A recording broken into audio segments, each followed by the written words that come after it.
السلام علیکم ورحمۃ اللہ وبرکاتہ۔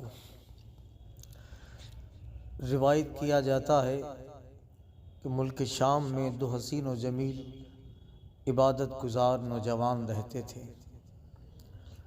کثرت عبادت اور تقوی و پرہیزگاری کی وجہ سے انہیں صبیح اور ملیح کے نام سے پکارا جاتا۔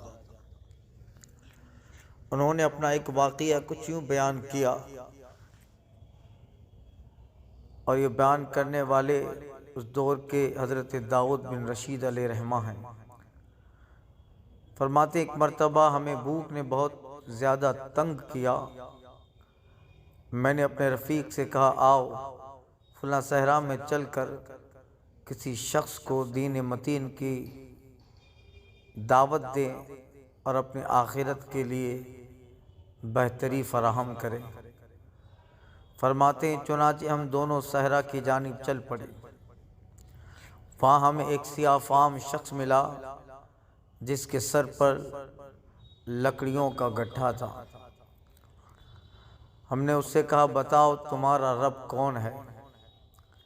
یہ سن کر اس نے لکڑیوں کا گٹھا زمین پر پھینکا اور اس پر بیٹھ کر کہا، مجھ سے یہ نہ پوچھو کہ تیرا رب کون ہے، بلکہ یہ پوچھو ایمان تیرے دل کے کس گوشے میں ہے۔ اس دیہاتی کا عارفانہ کلام سن کر ہم دونوں حیرت سے ایک دوسرے کا منہ تکنے لگے۔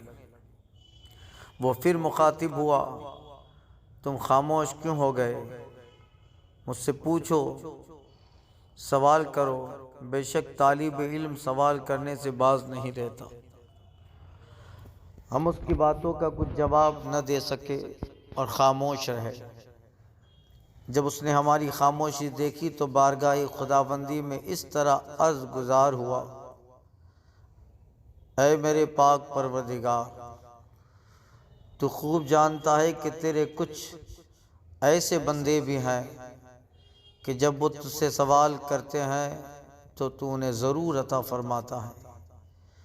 میرے مولا، میری ان لکڑیوں کو تو سونا بنا دے۔ ابھی اس نے یہ الفاظ ادائی کیے تھے کہ ساری لکڑیاں چمکدار سونا بن گئیں۔ اس نے پھر دعا کی، اے میرے پروردگار، بے شک تو اپنے ان بندوں کو زیادہ پسند فرماتا ہے جو شہرت کے طالب نہیں ہوتے۔ میرے مولا، اس سونے کو دوبارہ لکڑیاں بنا دے۔ اس کا کلام ختم ہوتے ہی وہ سارا سونا دوبارہ لکڑیوں میں تبدیل ہو گیا۔